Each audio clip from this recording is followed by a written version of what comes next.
Cineboys to Cinnamon episode 69. 69. Grow up, Ben. There's nothing funny about that number, No, anyway. nothing at all. It's not. Hope you're well wherever you are, whatever you're doing. This week, The Wolfman.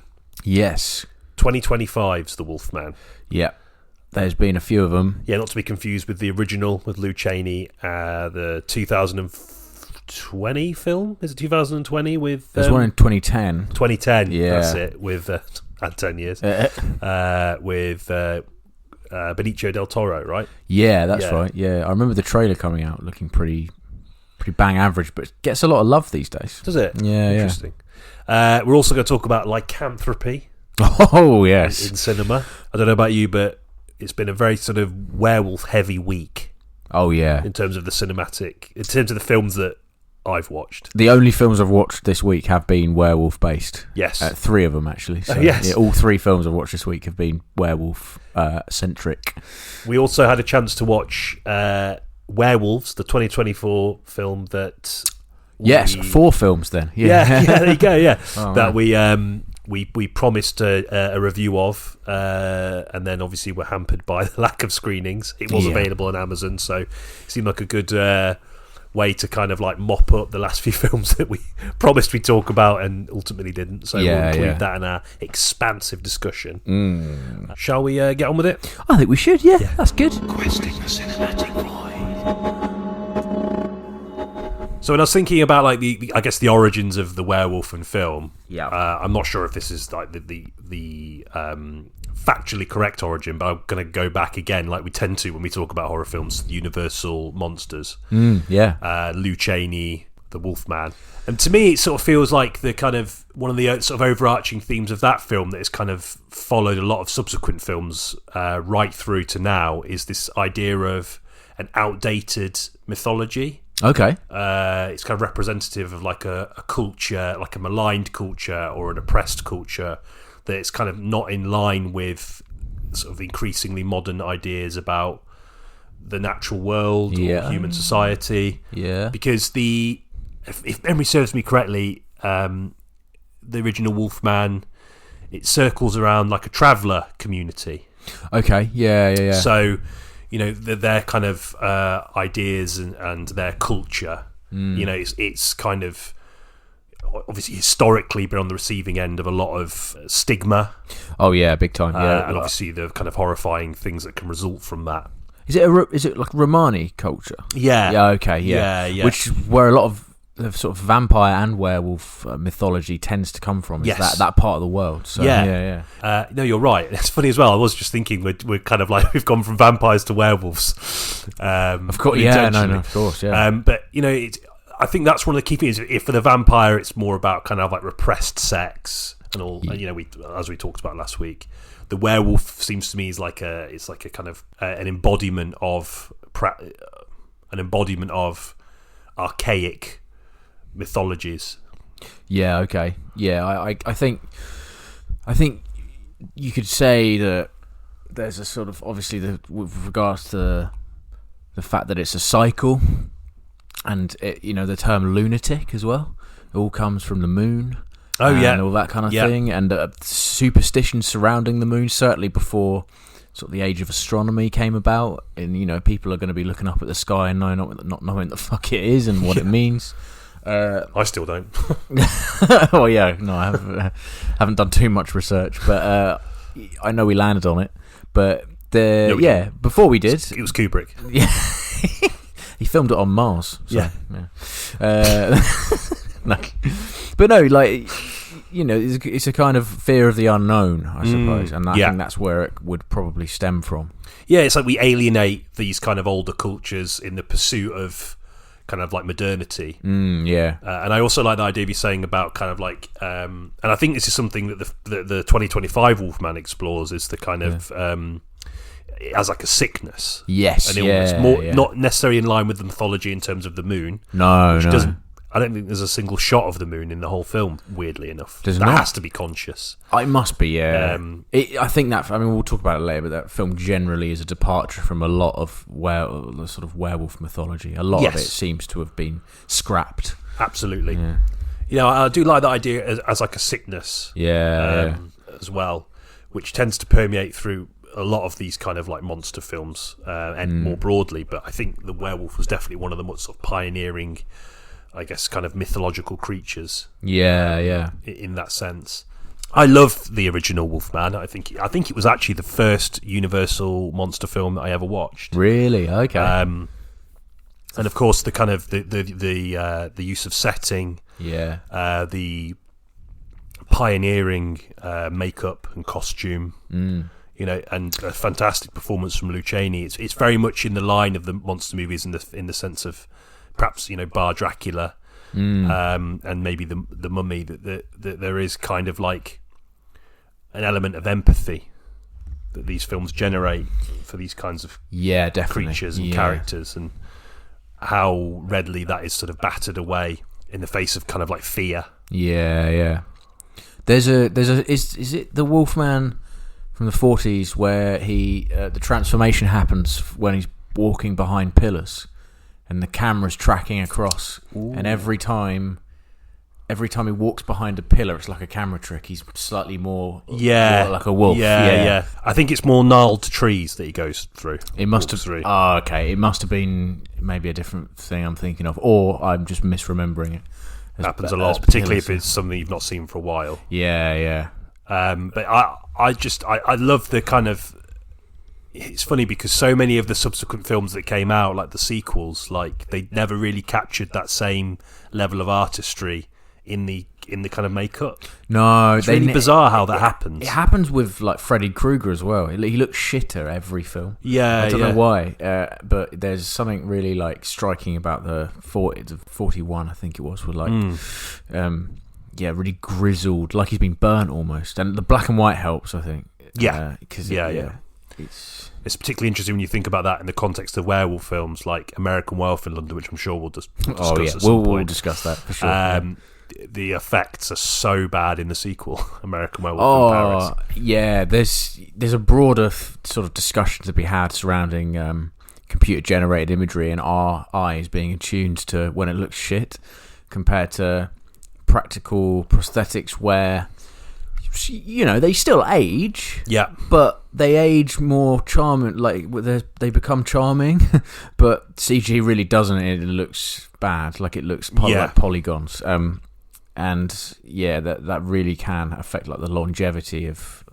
It immediately dates it in a way that practical effects just don't. Yeah, exactly. Yeah. Like you can kind of like contextualize like a practical effects in a certain era, and it gives it like a sense of it was 1941, Yeah, but with exactly. CGI, I agree. I'd never thought of it that way. There seems to be a kind of like, the criticism of the kind of inept use of it, or the kind of the lack of funding behind it is a lot more severe. Yeah, I think you can. The thing with CG is you can do a $10,000 shot and you can do a $100,000 shot. It's the same shot, but it's the money that gets pumped into it, which will affect the final result. Whereas I think obviously you can have naff practical effects as well, but there's a kind of when you're seeing it, when a director is seeing it through a lens, they can make the call, like giving them the thumbs up. Whereas like if it all happens in post, it's a bit more of a grey area, and there's like money to be lost and stuff. So revisiting, and also when we talk about werewolves, 2024 werewolves. It's going to get confusing. It will get confusing because they have very similar titles. But there's something to be said there about their use of practical effects, which I thought was quite commendable. Yeah. Considering that kind of flirts, it's obviously a lower budget movie, and the limitations of that become more apparent as the film goes on, and it stops being so localized. Yeah. But I definitely agree that that the use of practical effects is one of the most commendable things about that film. Oh yeah, definitely. And it seems to be, out of all the kind of Universal monsters, the one that benefits the most from practical effects. Yeah, definitely. And I was the transformation obviously being key to that. Obviously in America and for London, one of the kind of seminal practical effect. It's the iconic. Probably the best example of it. And even in the Lou Chaney 1941 Wolfman, it's great. I mean, it's kind of like fade transitions, but for the time, that's like I mean, amazing, that's not easy incredible. to do. No, not at all. A fade is very easy nowadays, whereas a fade in the 1940s is like, a lot of mechanical processes and obviously matching up the faces and the kind of features of the face must have been a nightmare. It must have taken them ages. I should say, whilst we're on this topic, CG is also really hard to do. Of course it is. Yeah. And I think one of the reasons why people bat it away and kind of give it a veneer of naffness is because it's a lot harder to see the hard work gone into it. It seems like it's an easy way out. It's not, but that is another reason why I think there's a sort of stigma around it. But 1997's American Werewolf in Paris, it is bad. It is bad. It is poor. Yeah. No, I think you're right, and I think we've sort of said about this before, but there is a kind of romantic yearning to go back to a time of practical effects, a time where CGI wasn't as sort of widely used as it is now. You even, I think we said this before, but like you're seeing films as part of their marketing material saying no CGI used, which is obviously bollocks. It's not true. Like Nolan, for example, seems to say that quite a lot. Yeah. Mission Impossible. Yeah. I remember that being a kind of like big claim, which is obviously not true. No. And I think what they are saying is that it's not sort of CGI in the explicit sense, that they're using them to realise these kind of like fantastical worlds or creatures or whatever. It's like, but they are using them to tidy up imperfections in shots, or like to add a bit more legitimacy to like a stunt or anything like that. It gets used. I mean, Mission Impossible is a bit of a segue, but in that case, no werewolves as far as I'm aware. Not yet. No, not yet. I mean, the new one. It'll get used for like to replace everything. Sometimes you have the original plate photography is used for reference, so the camera will move in the exact same way as the director intended, but you get problems as soon as you start touching the shot up. You get problems with continuity. If you have one shot that is like kind of CG and then you cut to a practical, it will throw you off. So they have to blend it more seamlessly. Going back to werewolf films, a lot of the films we're going to talk about are three of the four anyway. Well, no, that's not true. There's we're covering right from 1941 to 2025, so quite a broad scope. But a lot of them are still very heavily reliant on like practical effects. So Dog Soldiers, I'm going to talk about. Oh my god, fucking definitely. Excellent film. So good. I've rewatched that and I had a lovely time watching that. It just rewards every time. It's like a blanket film, that, for me. You sit on the sofa and you just get absorbed. It's so comforting. I think another weird reason why for a werewolf picture, practical effects work is because fur's really hard to get right, as seen in American Werewolf in Paris. That's a good point. It's just hard. It's like PS1 graphics, isn't it? It's bad. It's sort of but it is 97, so maybe you should give it a bit of not sort of hammer on it too much. But I have a really odd relationship with that film. I want to talk about it later. Absolutely, because I kind of didn't, when you kind of expressed it to me, that kind of, it made me think about my experience of the film in a slightly different light as a result. So sticking with the idea of kind of like werewolf, thematically speaking, werewolf films as an expression of an archaic, maligned belief system in the face of a rapidly advancing modern age, or indeed as a symptom of society's struggle with kind of like physical or neurological disability. It's funny, I know we mentioned Twilight last week. But like, when I think about how the werewolf was presented in more modern times, I know we're probably going to jump back. We're going to jump around quite a lot. But the werewolf has become almost a symbol of like Native American culture. So, and we talk about this idea about maligned archaic culture from the kind of like dominant culture as seen as kind of like archaic and not in line with the kind of like westernized modern values around sort of society and obviously science and belief and all those kinds of things, and the kind of arrogance that comes with that, and how that can obviously lead to the sort of horrifying atrocities committed by the West, by people from Europe and the kind of indigenous communities across the world. But in the case of the werewolf, it almost it's become like a symbol of that culture, like a culture that is like kind of peripheral, marginalized, or at worst, there can be some genocide involved. And yes, you're right. The way that these characters are portrayed often is a kind of one of tragedy. Yeah, more so than in vampires, I'd say is that it's almost kind of like they're going through some kind of puberty, but everyone around them doesn't see it that way. They see it as like a horrendous.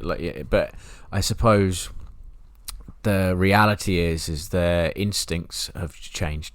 That's it, and they kind of are presented to society as this kind of oppressive, violent being, but actually it's they're misunderstood. And I wonder as well, like, if the kind of tendency to, like, I don't know, maybe there's a bit more kind of like, it perhaps warrants a deeper cultural analysis, but I do wonder if, like, the tendency to frame the werewolf around those cultures as a comment on maybe an indigenous population's sort of deeper relationship to the land, the natural world. Which obviously is slowly slipping away from kind of like from Western ideas. There's a sort of a deeper connection to the land, I guess, on the basis that you've lived on it for thousands of years.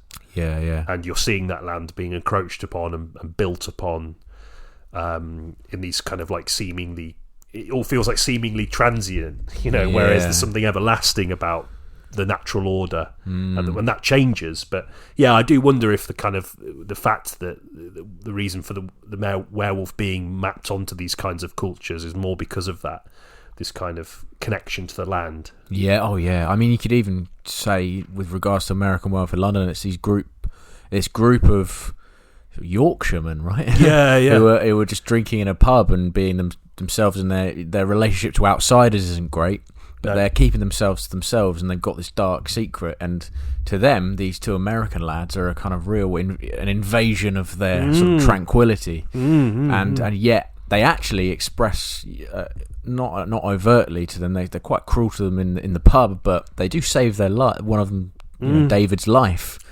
and so there's something interesting going on there, even with that sort of, although the film is first and foremost a sort of comedy, especially in those early moments. It's kind of I don't think any film has captured so beautifully the feeling of walking into like a pub you've never gone into for the first time, and that feeling of awkwardness. I love it, and it's funny because like not a lot of pubs are like that, really. I mean, obviously in big cities you don't tend to get those. Obviously, it's more, you imagine anyway, more rural locations.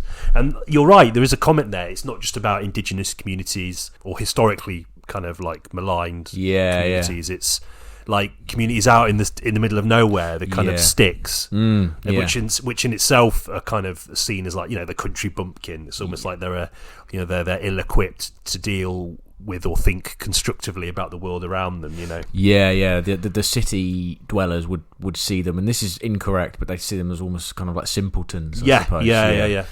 And the clash is so fantastic in that moment. It's great. And the pentangle, which is ripped off, right, from the Wolfman, the 40s Wolfman. Yes, I believe so. There's definitely a 5-pointed star in the Wolfman as well. Somewhere, I'm sure, yeah.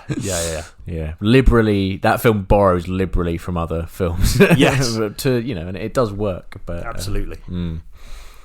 I mean, I'm trying to think of other examples of sort of, oppressed cultures. Obviously, you got the Romanis, and then it's slightly different, but have you ever seen the film Ginger Snaps? No. Ginger Snaps is like it's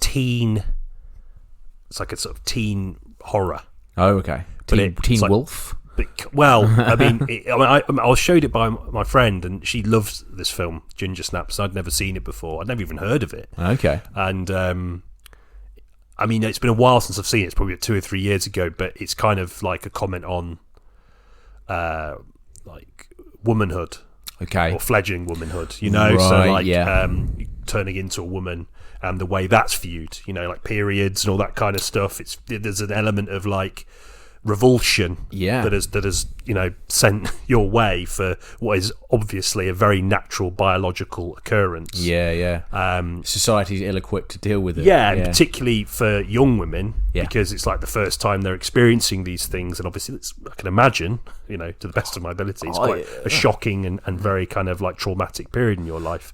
And the kind of apathy that you might experience around that from like other, primarily basically men, and even the awkwardness for maybe men that are close to you, like fathers and brothers, for example, or like even partners, or even other women, maybe women Mm. who may be kind of like their ideas around it might be restrained by ideology, or growing up in a different time where that oppression was even worse. They're then going to have it crystallized in their mind. Well, you're going to have to go through it on your own, same way I did. And Ginger Snaps explores that in quite an interesting way, the kind of vulgarity of that transformation, and it's really good. It's a really, really great werewolf film.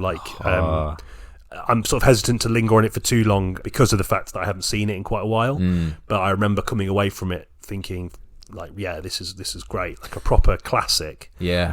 So I mean, the lunar cycle, 28 days. Of course, there's quite often there's a literal parallel there, which might have contributed to the mythology of the werewolf. Possibly. Yeah, Shame it's there's interesting. I've not thought about that. Shame there's not more female. Well, the only one I could think of is Julie Delpy. Exactly. In American Werewolf in Paris, I should say. But no, that sounds really fascinating. Kind of really. There is a sequel which I don't think, usually, in typical sequel fashion of that time, it's not as good. Okay, but the first one is superb. You wouldn't. Really, I mean, the title makes me think of biscuits. So it's interesting. I had one yesterday, actually. Should we keep going with that? Should we go down that? Should we go down that segue? Oh man! So going back to American Werewolf in London, in with the kind of backdrop of what we've just discussed, there's a lot in American Werewolf in London about the Jewish experience. Yeah, of course. Which is quite a big part. I mean, there's that huge sort of nightmare sequence where the family gets slaughtered, and it's really just horribly brutal. But it's kind of like a night like Jim Henson took acid, and and it went really bad. And there's a kids watching the Muppets, isn't it? Exactly. I was because I watched American Werewolf when I was very young, because it's one of those sort of dad films, I suppose. Although I think both my mum and my dad both loved it, but they wouldn't let me watch that bit for a really long time. It's one of those moments where they just said, "This is just violent."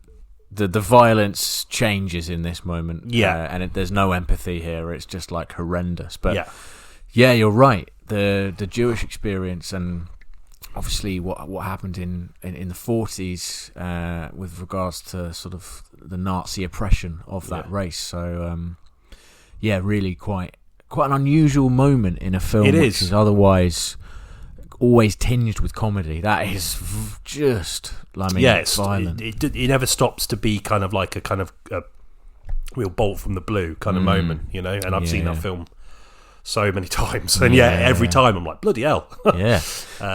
I mean, I love American Werewolf in London. I think it's, it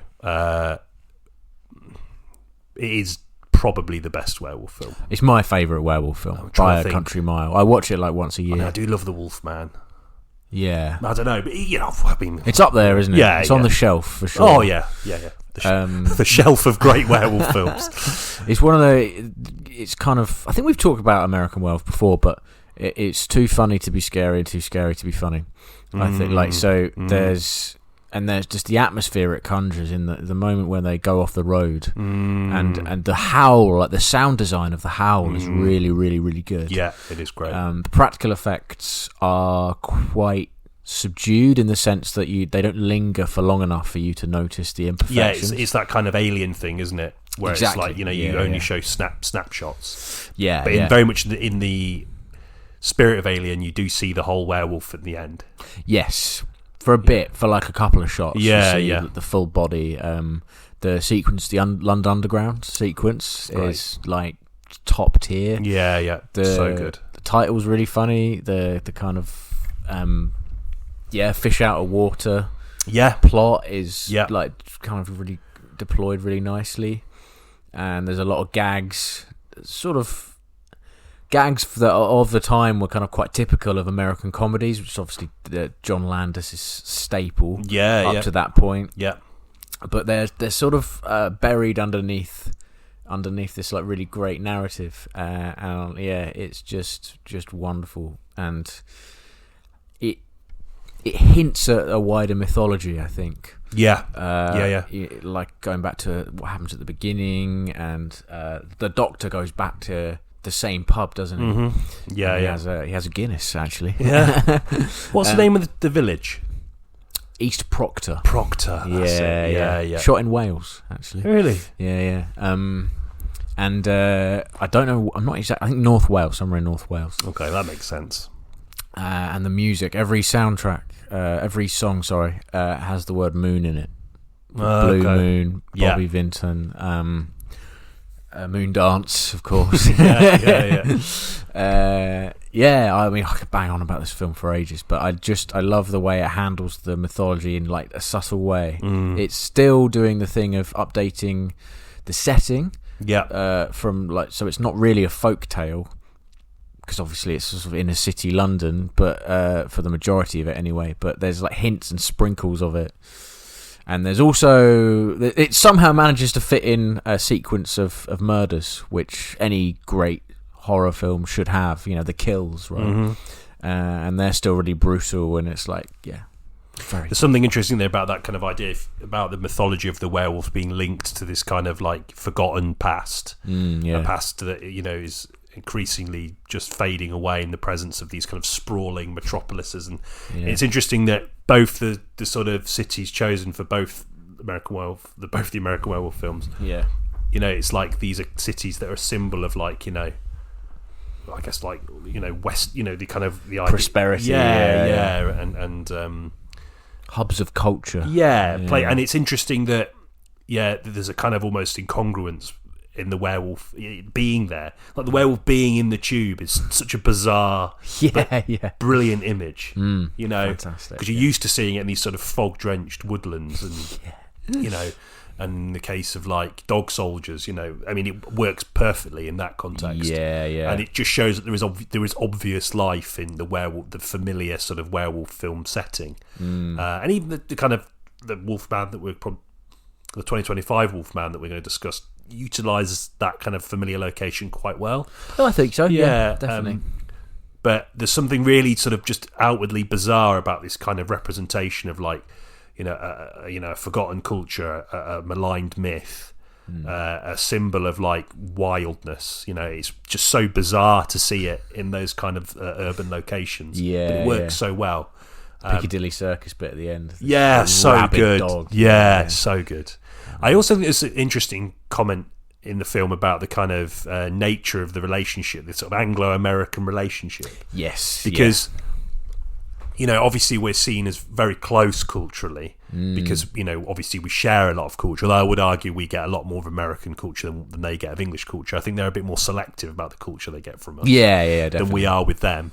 But it's funny that because of that, we don't really realise the fact that we are still different nationalities and different people, just because we share a language and a lot of vaguely similar cultural sensibilities in certain ways. We are very different. And the film underscores that perfectly with their arrival into East Proctor, and their total inability to like fathom what the people are talking about, the frames of reference that these people live with. That represent what these people live with every day. It's almost like an alien language to them. And it's also, there's kind of like an idea about exoticism, from Jenny Agutter's character and the sort of romance between her and David. And like it's just an interesting comment on the kind of awkwardness of that and how weird it is that we're kind of like we view ourselves as so similar, and yet there's so much that is so different. And then that's exemplified by his condition. But the bit at the end where she just like it's weirdly quite a poignant ending. I like the bit where she just looks at him and says, "I love you, David," and he gets shot. Fucking that's it. Like cut to credits. But also going back to the there's the moment when the two lads are in the pub and they're grasping anything that these guys are saying around them, and when they finally have a kind of moment where there's a kind of cultural crossover with I think it's like Remember the Alamo. Oh yeah. And That's they finally like jump on it, and it's like, oh yeah, and he says, you know, they light up a bit. Cinema is something that goes across both countries. And they go, yeah, I remember that, very, very bloody. And he goes, bloody awful if you ask me, and it just brings them right back down. And no, you're totally right with that regards to how that film. There's almost kind of like a bitterness, I think, on the part of the English perspective, with the kind of, with the exception of Jenny Agutter's character, like of that kind of dominance, and that's something that actually is a big theme in American Werewolf in Paris. Yeah, there is. I think probably more so because like French culture is a lot more. I don't know. Like I think we've sort of joked about this before, but like it's a lot more ingrained in the everyday. Yes. Like the kind of high culture, you know, and I think there's this kind of like steadfast or kind of like perhaps arrogance that they might have about this idea of a kind of American culture that is very sort of, in their view, very kind of like flat packed and gaudy and cheap thrills. Totally, yeah. And it's maybe more of a comment in some way, not I don't think entirely, but in some way about the kind of the way in which it's kind of like a popular assumption, particularly from European culture, to be quite snobby and snootish about American things. Yeah, definitely. Which I don't think which sometimes I don't think American culture probably doesn't help by being so pervasive. But obviously there's so much good stuff. No, completely, yeah. But I just thought it was interesting that kind of that idea is bigger in American Werewolf in Paris, particularly with like the lead antagonist that sort of speech he gives it in the film, spoilers, when he sort of talks about the kind of cultural dominance of America across the world, and that's it, his like by like trapping loads of like Americans who are living or visiting in Paris in this kind of like fake club and eating them all. It's his way of getting back at them. Yeah, that's right. Yeah, it's a bit shallow and poorly thought out, but I just thought it was interesting. It's badly executed, but there is That's not to say that the ideas aren't present in that film. I'm going back to in London, American Werewolf in London briefly. I think the best example of that is when he tries to get himself arrested, because there's a kind of like an idea. I don't think it really is the case, but there's certainly an idea amongst Americans that British people like order, like a lot of order. And everything is. If you imagine it as a graph, it'll be a straight line. Whereas obviously, like you say, with American culture, there's a lot more sort of impulsiveness and sort of wild fluctuations. And it's sort everything's of over. And it's our view of that, isn't it? Which isn't necessarily always fair. No, but there's that moment where he wants to get, because he's realised he's killed people, and he tries to do the right thing by getting himself arrested, but because this police officer just wants order.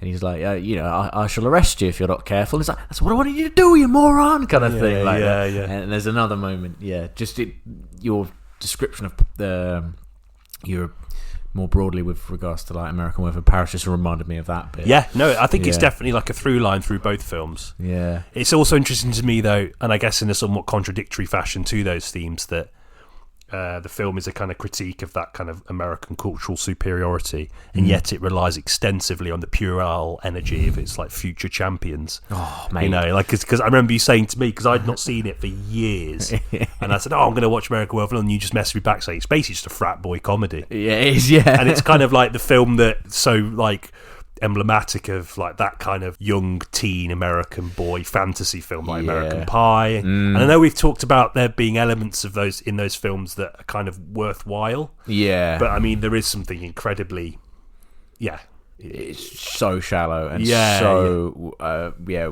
sort of single-minded.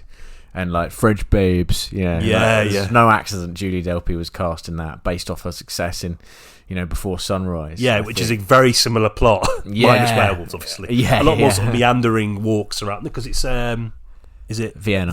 Yeah.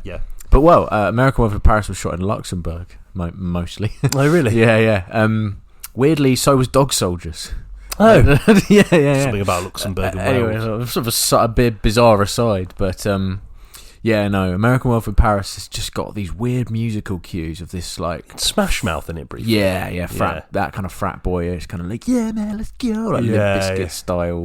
Maybe a bit earlier than that, but like, and yeah, it's just such a stretch. I think the attempt was to recreate the kind of... I suppose because what John Landis did with American Werewolf in London is he kind of did bring the American comedy sensibilities into the realm of horror, and they're trying to do the same thing, but they really leaned heavily on the comedy. Yeah, and it does not work at all. Yeah. It's really there are moments which are really quite hard to watch because they're so cringeworthy. Yeah, there's no likability. I think that's the real difference. Like the two leads in the first film are nice fellas. Yes, definitely, they're obviously people that that have come from some kind of wealth, hence their ability to travel Europe, but they seem quite grounded, and I think that's where a lot of the kind of comedy and the kind of tragedy and the horror comes from. Because they're quite grounded, likable fellows, whereas these three, they're not necessarily like evil or like particularly awful, but they're kind of unlikable caricatures. Yeah, they're disruptive. Yeah, even the guy that pretends is sort of like the main character who falls in love with Julie Delpy is like, he's kind of grasping this kind of, he wants this kind of authenticity and love. It's not just mindless rutting. Yeah, but even that you think, whatever. It doesn't come across. Yeah. Whereas like in David and Alice in American Werewolf really does work, and you feel like they're sort of falling in love. And even if the shower scene is probably a bit long. That's probably the only time in the film I thought I questioned one of John Landis's sort of creative decisions. Moondance plays from start to finish. Yes, slap a Brazzers logo on it. I think it was a sort of moment of sexual awakening for a lot of men who are now in their 50s and 60s. It's like they just fast forward to that bit where the wife's in bed upstairs. What are you doing? Watching American Werewolf in London? Because of the comedy, because of the kind of cultural significance of it. Yeah, Moondance. No, I think there's a clear disparity between those two films, and the second was a sort of shameless cash grab, but with some weirdly entertaining moments. Yeah, there's always something quite captivating about a film being so of its time. Yeah, definitely. And I know we kind of alluded to it earlier, but we have talked about there is kind of sporadic worth in these kind of like teen comedies. Yeah, sometimes definitely. And there's something quite sort of bizarrely charming about it in a way, despite the fact all three leads are mostly quite unlikable. There's that really bizarre scene where like the guy just grabs Julie Delpy's breasts. Oh yeah. I must have thought like I don't know what's going on there. Why? Yeah, I think it's the equivalent of the shower scene, basically. Yeah, I think the attempt there was a bit more sort of sharper and a bit more odd. Yeah, and exploitative. You can tell there's a lot. It's really uncomfortable, and it's played for laughs, amongst other things. But it does just feel really weird and out of place and American Pie-esque. Like, yeah. Have you read anything about Delpy's view on the film after the fact? Yeah, she said she did it to pay her rent, which is really sad. I think she must have been struggling to find a role that was well paid enough for her to continue living as she was. I can't imagine before Sunrise being particularly lucrative. No, and it was 9 years until the next one. So I mean, it's a great film. Don't get me wrong, I love it and I love the trilogy. But in terms of like the kind of pay you're going to get, particularly then, as a woman, I can't imagine you would have got a great deal. No, it's a real shame that was the position she ended up in, because she's such a huge talent and fantastic. It's just sort of wasted in this. She just it gets really relegated to like a kind of French babe, man. Like an object of kind of like American exoticism, I think. Yeah, and she just doesn't have the bite or the kind of character depth of Alice from American Werewolf in London at all. No, and it's a real shame. She gets dealt a bad hand, and you can argue she's the better of the two actors. Yeah, and she's by far the strongest performance in the film as well. Yeah, definitely. With so little. Definitely, yeah. She ekes something out of it, a kind of like raw emotion that just feels weird and out of place. It kind of bounces off the kind of otherwise like tonally uneven sort of frat boy comedy thing that you were saying about earlier. There's so many moments of that kind of like weird, the sort of American rock anthem, and this chap, sort of early 20s, is just like running through Paris like half shirtless, like wondering what's going on. And it happens throughout the film as well, even when the film gets dark and the plot progresses. It's just odd. It's a real oddity. It's a bizarre thing, isn't it? Because it takes the idea of American Werewolf in London as, obviously they talk about this kind of like trip and what it is they've done over this trip, but there's like, in this one, it's like a scoring system based on the women they've slept with, or the kind of like daring things they've done. I have a natural sort of inclination to dislike those kind of things, because I just couldn't stand the idea of constantly having to be doing stuff. At all. Have a day, can't I just like walk around for a bit and then go back to the hotel? Why have I got to jump off the Eiffel Tower? That and then that gag gets repeated at the end for the Statue of Liberty, doesn't it? That is wild. It is just like, from a screenwriting point of view, just like, how did this make it in? And probably quite expensive as well. It was done. You could tell it's done on a green screen for a lot of it, because there's some shit keying in it. There's a moment where, I mean, this is really weirdly specific, but there's a moment where it's a mid shot, like mid to wide, of the three boys kind of hiding behind one of the pillars on the Eiffel Tower, and there's kind of glittering city lights, and then it cuts to a close-up of them, and the city lights do not move position at all. Like, literally, it's the same picture. It's so lazy, and they must have run out of time, but anyway, baffling, weird ending to a really bizarre film. But you're right in the sense that there is some kind of weird merit to it, that kind of like irreverence, that goofy irreverence that's not deliberate by any means. It's like an outcome of the fact that so many of its parts just don't fit together. There's something in that is somewhat enjoyable. I think the fact that I've seen it 3 times and willingly watched it all 3 times, there's got to be something in there that I'm kind of revisiting for a reason.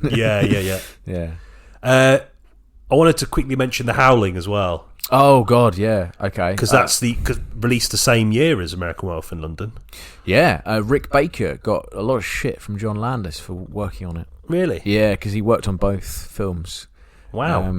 I think he had like an obligation to work on The Howling as well.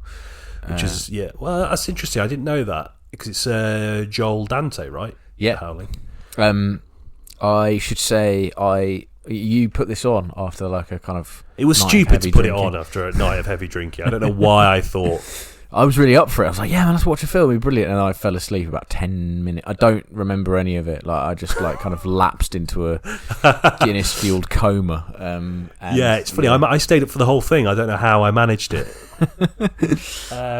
It's strange, because The Howling is very much more of like it kind of takes the idea again of like werewolves as a kind of like a condition that is, I guess, exacerbated by the news media. There's like a bizarre news media angle. And then there's like this kind of like community of people who are all werewolves living in kind of like, it kind of feels like one of those kind of sorority sort of self-help sorts of things. It's bizarre that it's kind of like, on the one hand, you could argue that Landis's film, until perhaps like the last 15-20 minutes, is quite sleek. It's not a broad film necessarily. There are moments of broadness. And you can find that broadness if you study it on a deeper level, but from just as on face value, it's quite a sort of subdued kind of experience, I think. In comparison anyway to The Howling, which is much more kind of like broad in its strokes, about this kind of critique of like the film and the news media playing like a role in kind of exacerbating the kind of societal imperfections that dog the everyday. I did like, it is a film of, again, it's like the style of the film is fantastic. The werewolves are pretty good. Joel Dante's great strength is how he weaves his brand of sort of social commentary into his films. Gremlins and Small Soldiers, which I think we've talked about before. Which I absolutely love. I don't think it's his strongest example of that. No, okay, in The Howling. But I would happily, obviously, lend it to you so you can. I'd love to see it. Yeah, kick on from the 10-minute period when you fell asleep. But yeah, it's strange to me that both of those films would exist at the same time. Yeah. And I didn't know there was quite so much animosity from Landis's point of view. I think it's like an IMDb trivia bit that I remember thinking that. I wonder if he's over that. I hope so, because I mean they did some fantastic work together with him. I mean, Rick Baker's a fantastic special effect. His practical effects are legendary, aren't they? Really? Yeah. He was a huge fan of pushing stuff through latex, so it's sort of inflated, and that's how a lot of the werewolf effects in both films kind of how the transformation was sort of seen, and then it's coupled with like stop motion with the hairs growing, little sort of shots of that, and like every shot has a slightly different technique in it, which genius, like Stan Winston levels of professional. There's a playfulness to it, I think, isn't there? Like the idea of play, which I just think is all part of that kind of the wonder of the more sort of tangible experience you're going to get from practical effects. And the choreography. I mean, you can't sort of fudge the choreography though. You have to, like, every moment, from when, like, let's say David holding his book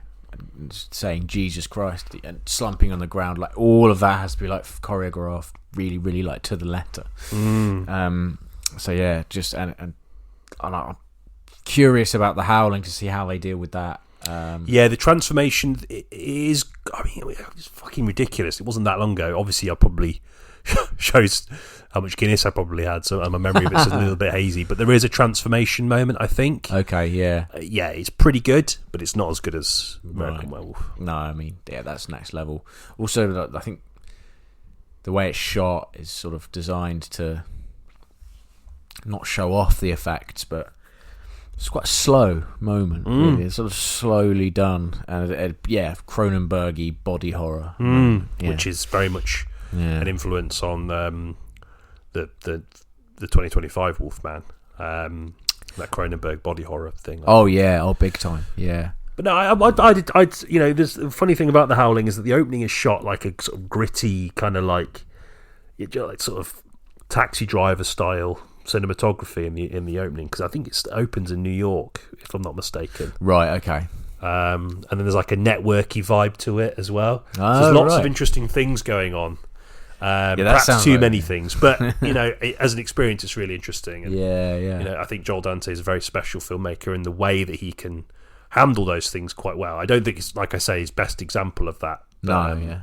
Gremlins is like on face value just an out and out brilliant horror comedy. I had the pleasure of watching it very recently with my nan, who watching watching it for the first time. Oh, really? Which was an experience, but it's like it is just really fun and quite silly, but also quite grim in parts. But there's that kind of undercurrent of like the idea, the kind of the sort of that kind of American arrogance in the face of other cultures and the requests of other cultures, and how again that ties into a kind of like deeper connection to the natural world.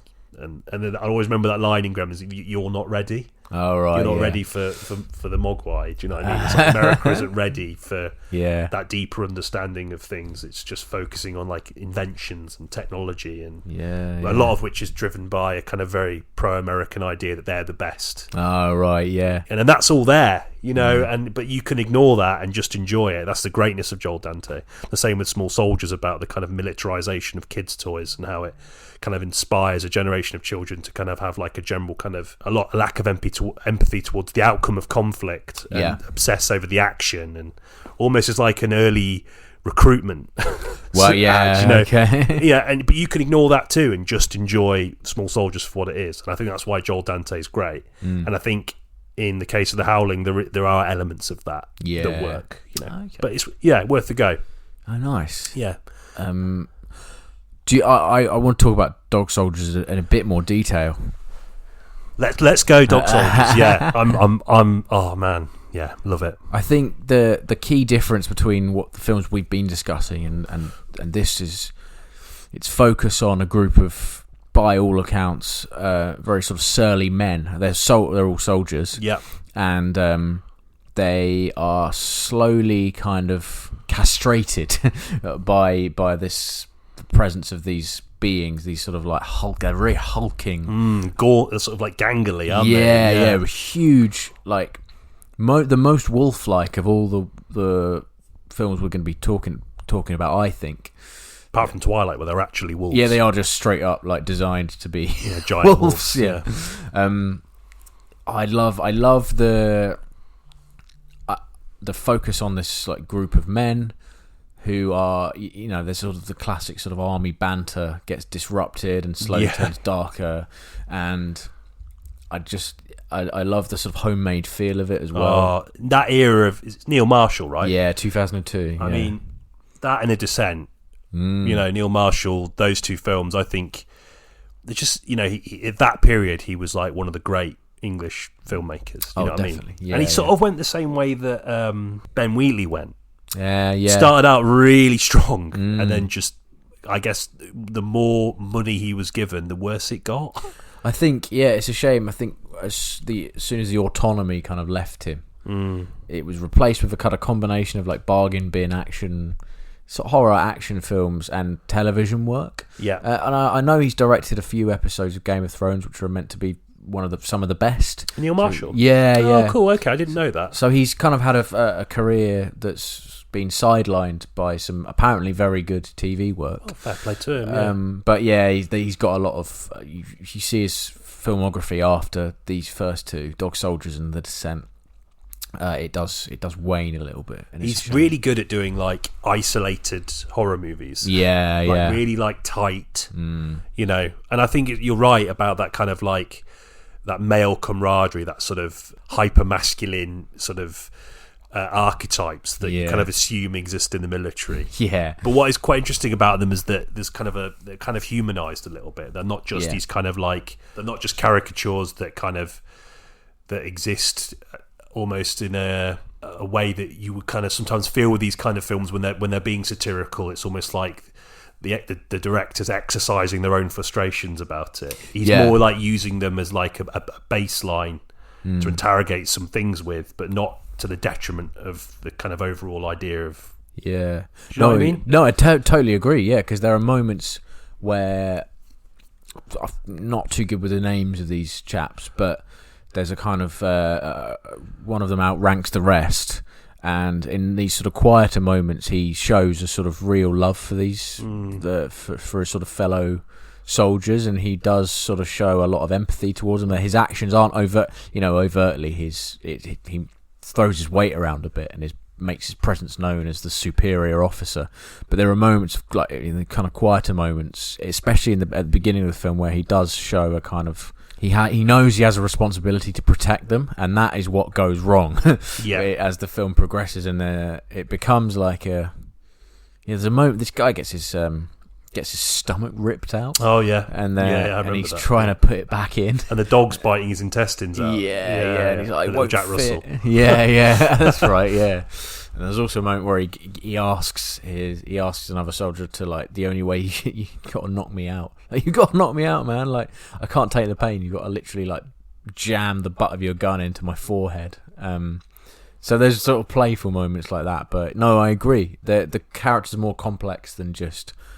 Like stock soldier grunts, misogynist sort of pigs. I suppose you could. No, there's more to them than that, and they've all got something to go home to, which adds to the, like, gives the film another edge. And then the design of the werewolves is just fantastic, very top heavy, if I remember correctly. Yeah. It works as a comedy as well in many ways, in the same way, and we talk about how Werewolf and London is the perfect synergy of both. I would argue that Dog Soldiers is almost as good. But it's a bit more goofy, and it's a bit more sort of blokey and silly. Yeah. I just always remember when he fights one in like a punch-up. Yeah, that's right. It's just fucking, it's strange. Like, on paper, that sounds shit. Yeah. But it just works in the context of the film. The kind of horror in the film works really well, and the kind of fleeting moments of comedy work quite well. Yeah. And it kind of it makes moments like that it justifies those kind of moments. When they're at their best and it's working in tandem. I think it's a great film. It's just an absolute joy.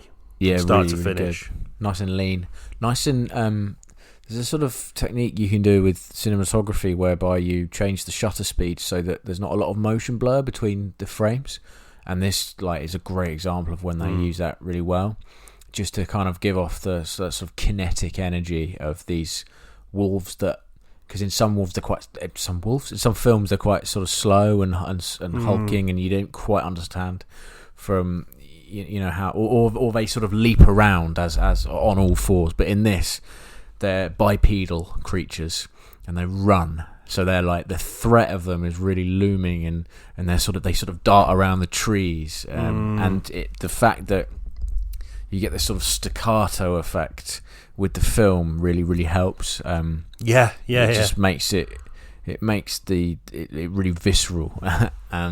And it doesn't happen a lot these days. They don't employ that as much. It can get a bit much, this technique. It's quite difficult to sort of explain what I'm talking about, but 28 days later, anytime you see a zombie on screen, it's the same effect. I don't know if you know what I'm talking about. Yeah. Doesn't get employed a lot these days, and it's a shame because when used well, it is like a really good way of conveying just raw energy. It kind of accentuates the kind of alien nature of them, doesn't it? Yeah. And that is what's scary. The idea there's something about a bipedal werewolf that is just scarier. Yeah. I don't know, humanoid, anything humanoid. There's a connection still to the human form, which makes it, more terrifying. I agree. It's like with Grey, most terrifying concept of an alien is when the alien shares something human-like. So it's the reveal when it stood up and it comes out in slow motion out of the thing. It's the same That's thing. really true. Yeah. I think I alluded to this earlier, but it's it just shows that there is always life in the fundamentals. Yeah. If you're prepared to do it properly and you're prepared to pay adequate homage. But again, the idea of this sort of group of gruff English soldiers on a training exercise, it's just enough to push it away from what you've already seen before. So it doesn't matter that the setting is the same. It doesn't matter that it's this kind of rural family that are all secretly werewolves. That's all fine. That all works, And I think, that era of Neil Marshall is a special kind of Neil Marshall. I very much like him back. Apparently, he was trying to get a sequel to The Descent off the ground, and it just hasn't worked. Oh, really? Because there is a sequel to The Descent, but not directed by him. No, he wanted to do his version. His version. Because The Descent is fantastic as well. It's a great horror film. Yeah, really good. Nearly all female cast, which really benefits the kind of claustrophobic scenes of that. Something about caving, which really terrifies me. I would hate to go caving. And a betrayal of an ending as well. Oh God, yeah. Really, really. The bit where she kind of emerges from the ground, and it's like a breath of fresh air. Yeah. He rips it away from you. Yeah. Love it. Yeah, it's a horror film ending that sticks its landing though, which is rare, especially nowadays. Obviously, I know that film. Actually, the whole when was The third Descent? 2005. Blimey, long time ago. Just good third act. Dog Soldiers has a good third act as well. Yeah. Does he have a sword? He has a silver sword. Yeah, I think so. Fucking good, man. It's in. It's meant to be. It's all in Scotland, isn't it? Yeah. It wasn't filmed in Scotland. It's filmed in Luxembourg, but a haven for werewolf filmmaking. But oddly, the sort of a tax relief system which must only benefit films about werewolves. Maybe. Yeah. Maybe. Someone write a film set in Luxembourg that's about werewolves. Yeah, do it. But then they shoot it in England for some reason. Yeah. Let's talk a little bit about Werewolves 2004. Yes. 2024. Frank Grillo. As mentioned in the intro, a film that we had planned to discuss, but and now after watching the film, it's pretty. You can see why it didn't get a really big cinema release. Yeah. The film is very much. for me, it kind of occupied quite awkward territory. On the one hand, there's quite a lot of kind of like innovation, technically speaking. There's kind of like a tongue-in-cheek thing to it, which, you know, your mileage may vary with that. But fundamentally, there is a kind of B-movie feel to it. Agreed. You know, the sort of aesthetic of the film may take it away from a little bit. But certainly in narrative and performance, it feels like a B movie. It does, many ways. And it kind of knows it is. Yeah, I think so. To its, I actually didn't mind it. I quite enjoyed it. Yeah, I didn't think it was worth a tenner. God no. No. Amazon's pricing, because it's pretty recent. I remember being a bit crestfallen by the price. No, I'm completely with you, and I do feel partly responsible for saying you should buy it and watch it because I've just done it. Oh no, I don't mind. You know, all $9.99. You're right. Is an exorbitant amount of money it's for like a Frank Grillo B movie werewolf film. That should be on there for free. You know. Yeah, it's like a $3.99 max sort of film, but whatever, it's fine. It's not a huge amount of money, but like that. The fact that the kind of method of ingestion for me, like hair, sort of made me feel like I'd put my money somewhere that I shouldn't have, and it did mar the experience a bit. But there's a lot to love about it, like baffling huge amount of lens flares in the film. Oh my god! I mean, yeah, I don't know why. There's the director's creative impulses. You know, sometimes those things need to be reined in. Oh yeah, you know, and he strikes me as someone that probably needs someone on him saying no more of these. Yeah. Although it could have been like the DOP who was just having an absolute fucking blast, because those kind of shots are really fun to get. You know, when you're shooting something and you accidentally get it, it does make you sort of go, "Ooh, that's nice." But you've got to be conscious not to overuse it. And in this film, it feels like every other shot there's a lens flare. Yep, it's the kind of thing that you can think that it kind of introduces a sort of sense of kind of dynamic, futuristic style, and actually all it does is it distracts you. It can make things feel quite sterile, I think, sometimes. Something clinical about it. Like, it's almost as if like the aesthetic of just the lens flare is more important than actually utilising the camera to really submerge it in the themes or the kind of ideas of the film. Yeah, it's I don't see how that many lens flares contributes to the storytelling experience of werewolves. No. In any way, shape or form. It strikes me as just like a real sort of like shallow decision that was made very early for some reason because it looks cool. And that kind of isn't great. No, it cheapens it. That's not great to do from a filmmaking perspective, is go, that looks cool, and let that sort of philosophy continue throughout the process of making a film. They also they clearly shot an Arri Alexa, and Arri Alexa has a known fault whereby when something flares out, if it's in a kind of blue color spectrum, you get like a kind of weird purple blockiness. And there's a plug-in I know of that can remove that very easily, and they haven't done it. They haven't done it here. The colours out of Gamut, if anyone's interested. That's what it's. Nice. That's what it's called. I love these little technical segues. I don't know if anyone cares, but no, I really like them. Yeah. There's a sort of with regards to the sort of themes of the film and the visual stylings, it feels like a Purge film. You know, the Purge. Oh, 100%. Yeah. It kind of borrows a lot from that. Agreed. Weird. Yeah. Sort of everyone's obsessed with it. It's really simple. Like, it's kind of write it on a napkin sort of plot device. Yeah.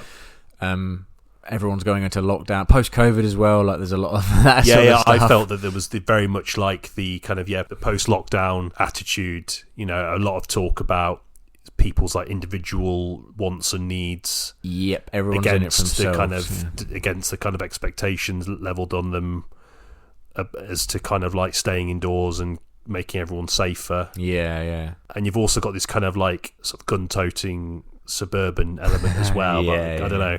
I'm not sure how sort of genuine those kind of like visual touchstones are in terms of embedding any of those kind of themes in the narrative, but it just felt too much of a coincidence for me not to mention. No, definitely, yeah. I think that was very much intentional. I think its intentions were sort of admirable, and there's enough production value in there to lift it out of the bargain bin, like just about. I think. Yeah, I agree.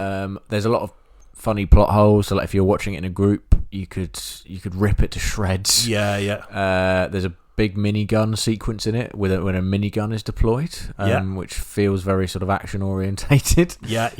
Again, it goes back to that thing, the director going, "This is cool. Yeah, this is really cool. We should do this." Yeah.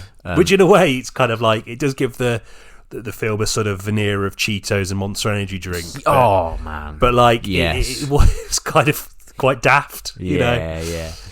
The werewolves are designed quite well. I thought the design of the werewolves are good. Yeah, very good, I thought. There's a kind of interesting concept about them trying to find a cure. Yeah, it's like a supermoon, isn't it, that transformed 1/7 of the, or 1/6, can't remember, of the human population into werewolves. Yeah. So on the eve of every supermoon, like, everyone barricades their homes, not only to prevent the werewolves from getting in, but also the moonlight that would potentially transform you. There's kind of like, that kind of, and then obviously there are people who are more willing to transform. Yes. Typically, again, in the film, I noticed people that weren't, or most of them were not white people. Oh, right, okay, yeah. I don't know if that's like a conscious creative decision or just like a genuine kind of casting thing. There was no sort of thought behind it, but I thought that was maybe, I don't know, it ties into what we were saying earlier. Again, I don't know if we're giving this film too much credit or it's difficult, or was it racially motivated? I don't know, but it was weird to me. But I don't know, like, you're right, it does slightly elevate itself over bargain bin territory. I actually thought Frank Grillo was quite suited to it. Yeah, I think he was. I actually quite like him as an action lead. I don't know what it is about him, like, there is something, I mean, he is like a shredded machine of a man, obviously. Yeah, every vein in his body you can sort of see. Yeah, it's weird. Like, I always think, how do you sort of function? Yeah. What's day-to-day life look like for you? You know? Yeah. Not that he's impeded by it, obviously not, but it's strange. But I kind of thought he embodied the spirit of the film quite well. I think he knew where he was, I think a lot of those kind of bargain bin action film start. Not that he is one necessarily, but in that spirit, the better films, they know where they are, they know what they're doing, and there is merit in self-awareness, I think, and I think in Grillo's case, he kind of skirts that relatively well. Yeah, definitely. Yeah, no, worth a watch. Not for a tenner, but worth a watch. Yeah, it won't be a tenner for very long. I mean, you fucking hope not, will you? Jesus Christ, $9.99, unbelievable. Amazon are getting quite good at that. Just like, I don't know if they obviously, but they're like, let's make a really sort of bizarre film that's either been out for ages or is like new and not really that well known, and make it expensive. Yeah, like I remember seeing the 1993 film Philadelphia on there. It was like 14 quid. How? Like, why? For years. Yeah, you can find that in a charity shop. They are quite good at that. They're good at also fucking up the fucking aspect ratio of stuff. Downloaded Minority Report and they just like blown it up. It almost like pan and scanned it. I thought, no, like, this is a science fiction, like Spielberg shot it in a way. What are you doing? Yeah. Anyway, ridiculous. Don't come after me, Bezos. Or Frank Grillo. No, Jesus. I'd rather Bezos came after me, just him on his own. Yeah, than Frank Grillo. He'd have more sort of technology and manpower, but Grillo would maybe lift more... you out of your bed with drones. Yeah, his delivery drones, and just drop you in it. Oh God, yeah. Leave me alone, both of you. Okay, so The Wolfman, 2025. Yeah. A film that, in the spirit of the kind of things we've been talking about, it kind of takes those ideas of like peripheral societies and observes them through the lens of an allegedly more civilized urban citizen. Yes, with ties to that way of life. Yeah. Something he's ultimately rejected because of the way he was treated by his dad. Yes, his dad, who is kind of like this kind of the dad is, like you say, like he's obviously, I think he's a former soldier, right? Yeah, and he's now this kind of like hard-working, hard hunting, sort of kind of archetype of American survivalism, I guess you could say. Definitely, yeah. And that, whilst he is a dab hand in those departments, he isn't particularly sensitive. He doesn't have the sort of the capacity to rear a child in a sort of sensitive and ultimately loving manner. Yeah. There's a lot of themes in this film surrounding parenthood and instinctual parenthood versus kind of measured and considered styles of parenthood, and I quite liked the inclusion of that. I did actually. Yeah, I agree. I thought that was a strength of the film, and it does sort of lend itself to quite a pretty setting and a simple setting. Oregon, single night. Yeah, shot in New Zealand. So weird. Yep.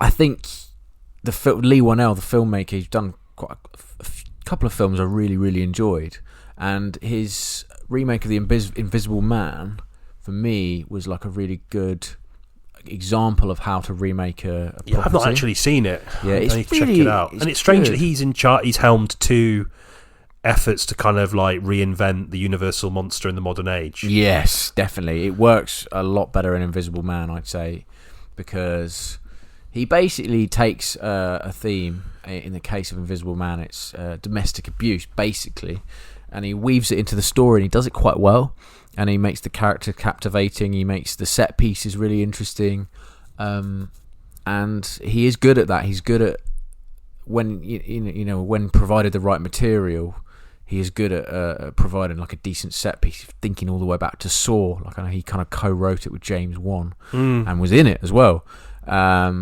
He is good at that sort of set piece-esque filmmaking, punctuated by some sort of themes that perhaps weren't present in the original but are kind of welcome. This doesn't feel as welcome, I'd say. No, it's interesting when you talk about the kind of like taking a theme or an idea from like an existing property that's from a very different time, and bringing it. I think it's really important to kind of modernise some of those themes and ideas, or indeed in keeping the theme, showing how little society has either moved or how much it's moved, and how there are positives and negatives to either of those. And I thought it was interesting.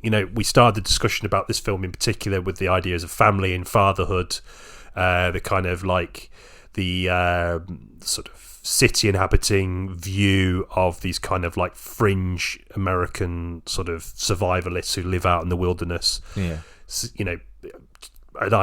sort of identity presumably driven by this hyper individualism, which is again something that is viewed typically, not necessarily by everyone in an urban environment, but there's a negativity around that, like not just in the sense that there's a great opportunity for selfishness, although you could argue a lot of people that live in cities have that belief too. But it's kind of like not necessarily in that way. It's more like it's like a reflection of your inability to sort of like socialise with others. Yeah, it is like I am here for myself. I don't want to be bothered by anything else or anyone else. It's me in the wild. I'm a part of this land. Yeah, I'm self-sufficient. Leave me alone, basically. Yeah. Whereas, no, it's just like city dwellers are, can be quite abrasive, but ultimately are dependent on each other a lot more. It's a very kind of like it's a film of broad strokes and sweeping statements in that regard, I guess. But in a way, like thematically, that kind of works in its favour in terms of the kind of ideas of the kind of werewolf throughout kind of like the cinematic history and its various sort of guises. But it's interesting that Whannell does that in this particular way. And I think we both had sort of slightly differing opinions on this, but the sterile nature of the main family unit. I think you were a little bit more off-put by that than I was. I thought I can't even remember her name, which maybe speaks to the kind of lack of empathy I felt towards her, but the wife in the film, for lack of a better phrase, is a horrible thing to kind of boil her character down to this, but I thought she was really cold and really, like, I didn't really care about her. I thought she was quite selfish and clearly a bit of a workaholic, and didn't identify with her at all as a character I could particularly cared about. Okay. But what were your kind of differing thoughts on that? I thought in the kind of context of the themes of the film we've kind of discussed about the idea of like modern city people and kind of like, simpleton survivalists. Yeah. It kind of worked in that context that she is obviously, the world she inhabits is very much, it facilitates this kind of very kind of, always thinking about her career and impacting her sort of ability to parent properly. So I kind of quite liked it. I mean, it was definitely odd. It was. I'd like to know how much of that was kind of like instructed, or it was like an idea that she had from a performance perspective, maybe, or was it just the script? Was a bit shit. I don't know.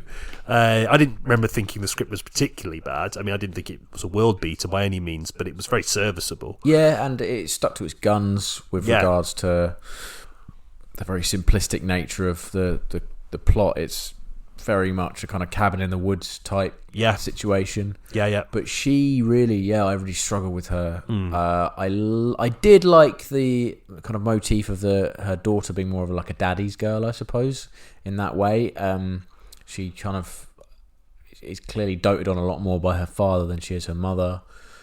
But her presence in the film was off-putting for me. I thought it would have benefited more from the central relationship between the the kind of husband and wife to be initially quite nice, and it wasn't. I for the life of me couldn't think of why they were together.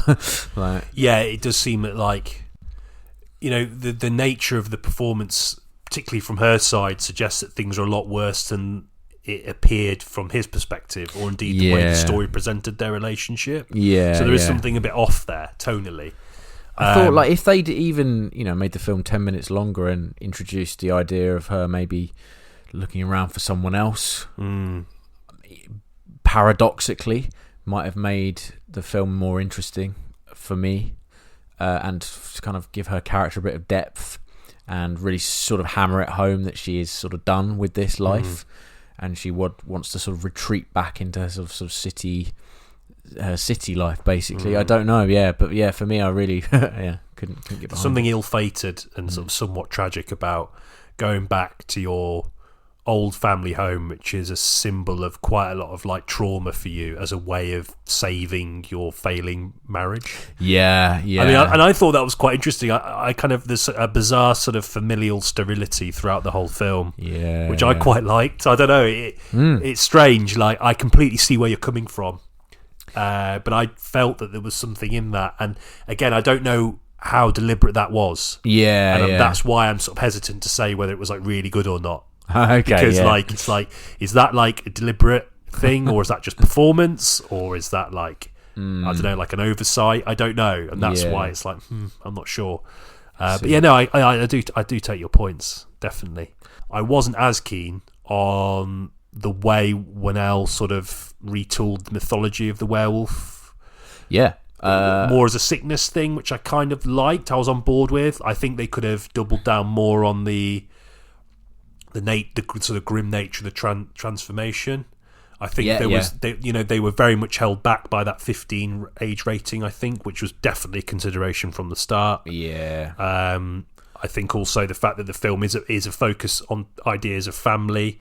There's almost like a refusal to darken it anymore. Because you don't want to. I think some of the best films about kind of awkward familial relationships or relationships more broadly, like I think like Midsummer, for example, benefits from that real descent into the darkness.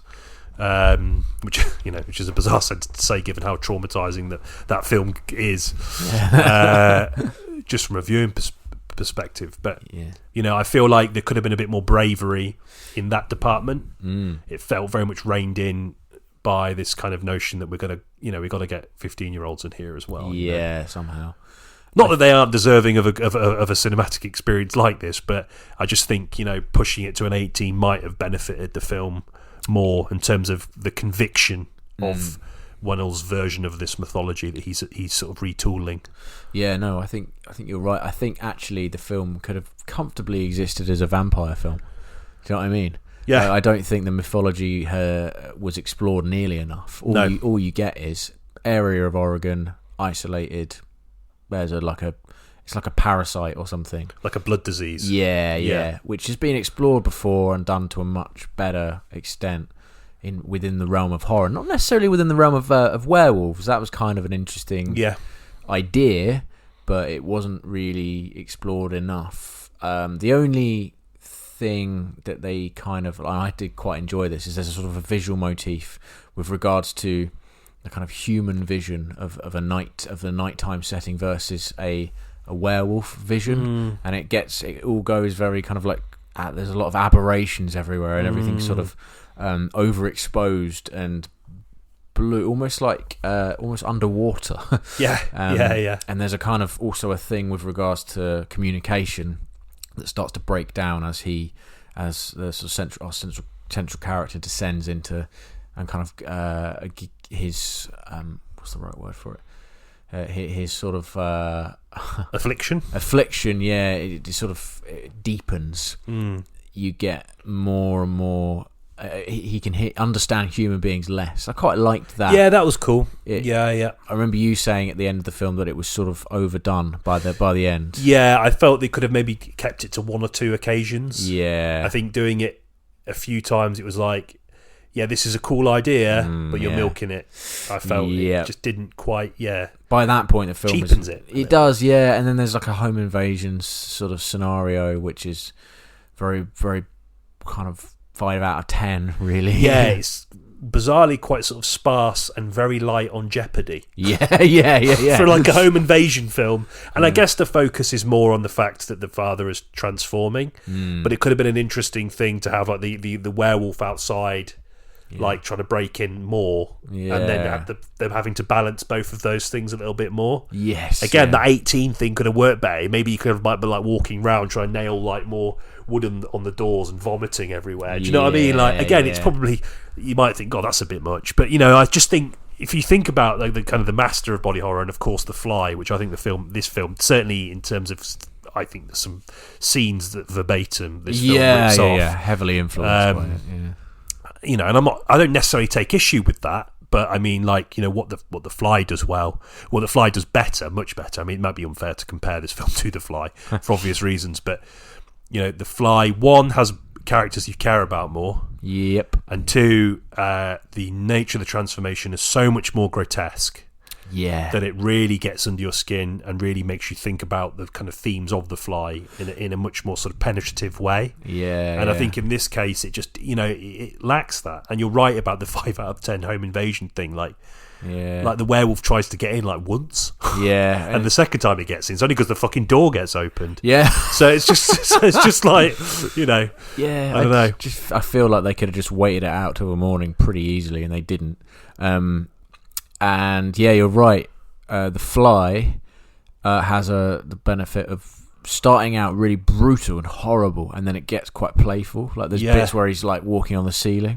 Yeah, could have had some of that in it. That would have made the film at least more fun. Yeah, him kind of like exploring his new abilities a bit more, as opposed to becoming almost like a sort of zombie. Or the werewolf could have just gnawed the kid's face off really early in the film. Imagine that. Yeah. That'd have been horrible. There we go. This is going in that direction. Yeah, it's going in that direction. He's just feasting on the child. Yeah.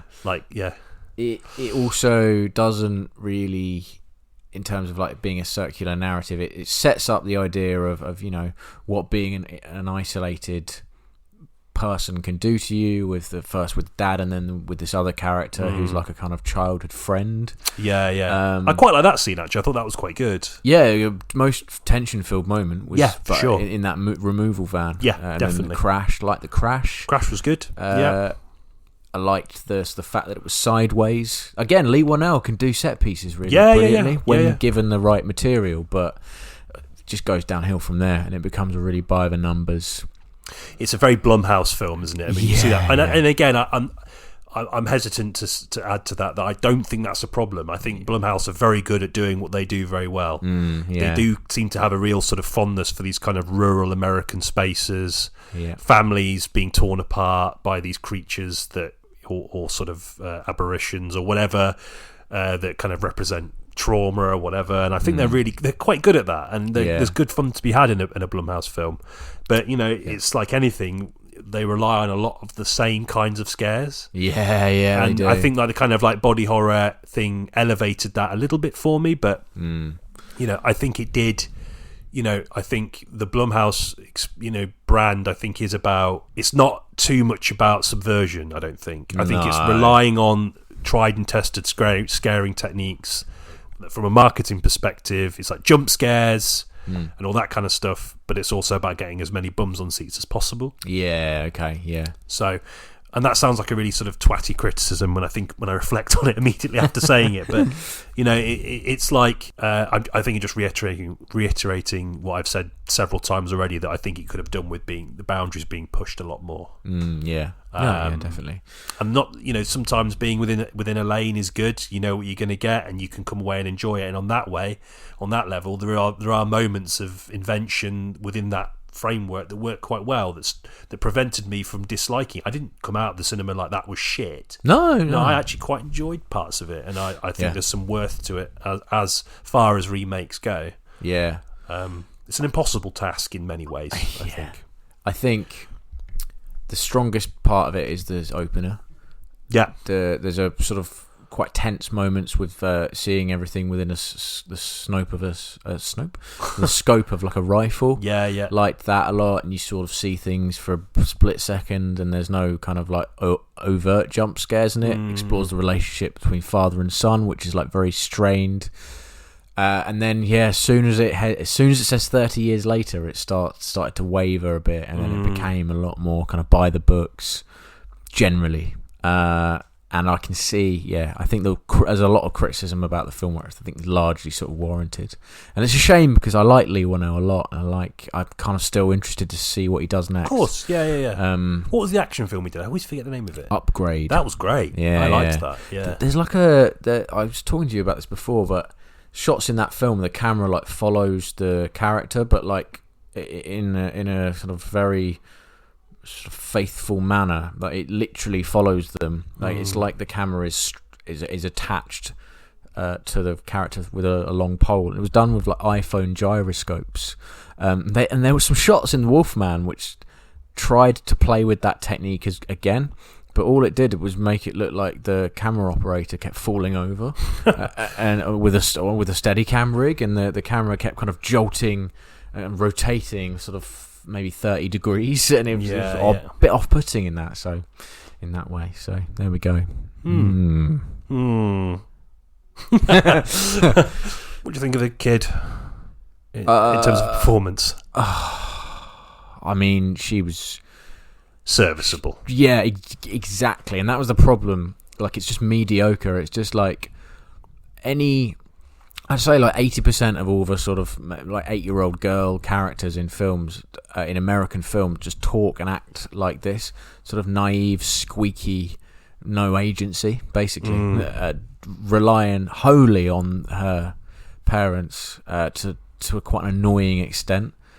I don't know, she's 8 or whatever, how old she is. Like, they're not going to be able to be gun brandishing characters or anything, but like, just give her a little bit to do. Really, she kind of irritated me by the end. She was kind of like a vessel for the kind of wholesomeness of the American family, right? Yeah, and her dialogue is bad as well. It's hard to write children's dialogue. Yeah, it is, but like relegate it to like, I love you, Daddy. And what am I thinking, Daddy? That you're the best daughter in the world. Thanks, Daddy. I quite like the opening bit where he kind of like, she climbs on a thing and he has a go at her.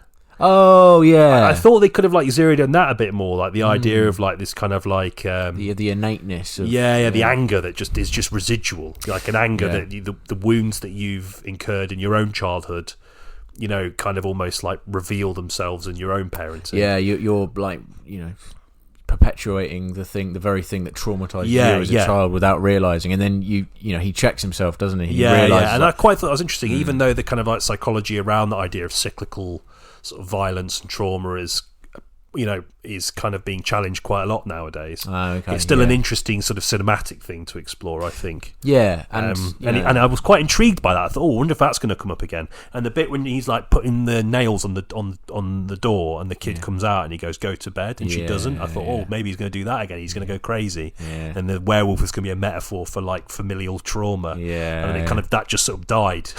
It didn't go anywhere. And I thought, that's a shame. There's something maybe there you could have done with. I don't know. Yeah, definitely. Yeah, and that would have brought it up to the sort of realms of the Invisible Man, because Lee Whannell's really good at weaving these sort of themes into the set pieces in the writing, and they can't sort of. It was the first film I saw post. Oh no, it was the last film I saw, I should say, Invisible Man, I saw before COVID happened.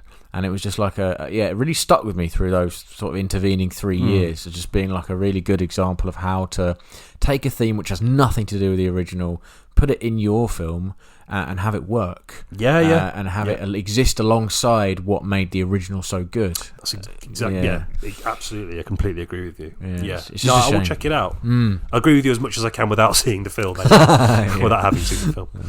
Again, like a solid experience. I think you're probably getting the theme from our criticism that it's not necessarily that we dislike the film for what it was, but more lament what it could have been. Yeah, definitely. And I think that's the kind of the biggest problem with it overall.